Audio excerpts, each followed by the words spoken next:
Hey everybody, I am Stephanie Fells and this is your 5-minute EMDR refresher. So I recently saw this in one of the EMDR therapist Facebook groups and I thought it was such a good question, which is, do you use any data measures during EMDR therapy? And my answer to that is yes. It is seriously such a wonderful thing to include, especially for clients who maybe are just like more data driven or analytical in general. But also for clients who are more kind of like up in the clouds in their head and are thinking like, I don't really know, maybe you're like getting to the end of your EMDR therapy experience and it feels really anecdotal, or maybe they're feeling so much better that they don't really remember what it was like when they came in. Having like a data, having had used a screener that gave you a concrete quantitative number can be so powerful to see the before and after and then have something to celebrate. So I actually did this with one of my very first EMDR clients, and it was really, really powerful and exciting for both of us because then I knew that what we were doing was worthwhile and was working, and not just like maybe experientially, but right there in black and white numbers, because I have a love-hate relationship with data. So anyway, what I would recommend is during the intake process, when you're still trying to already get a picture of what kind of like trauma symptoms your client is dealing with and to what extent, what severity, like where it shows up in their life, where it might be causing them disruption. It's a really good time to just do a formal tool.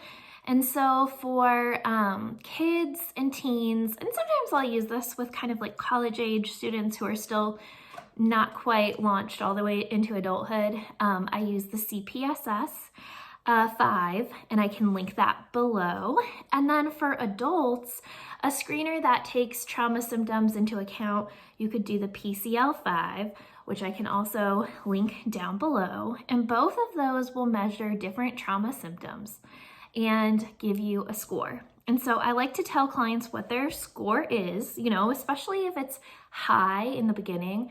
That actually, you would think that maybe that would make someone feel really discouraged, but a lot of times people feel like, yeah, someone just told me there's a numerical value for this and it is high. Like I scored it like the highest level that there is.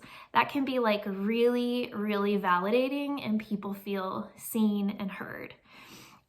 You could do it at like a midway point, just as a check-in to see like, are things moving in the right direction? But definitely do it when you're nearing the end or have ended the process.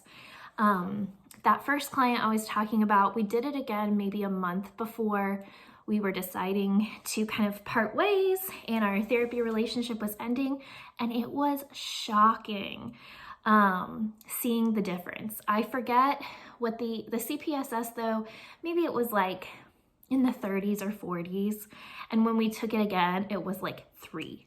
So it was a huge difference. And I think that just, that person had kind of like their experiential feelings of how they had improved, but then they had this other thing, that more concrete logical side. It's almost like the two sides of the brain in terms of like debriefing the EMDR experience, and that just really was so powerful. So if you do not use data, or maybe you don't use it all the time, I strongly recommend it.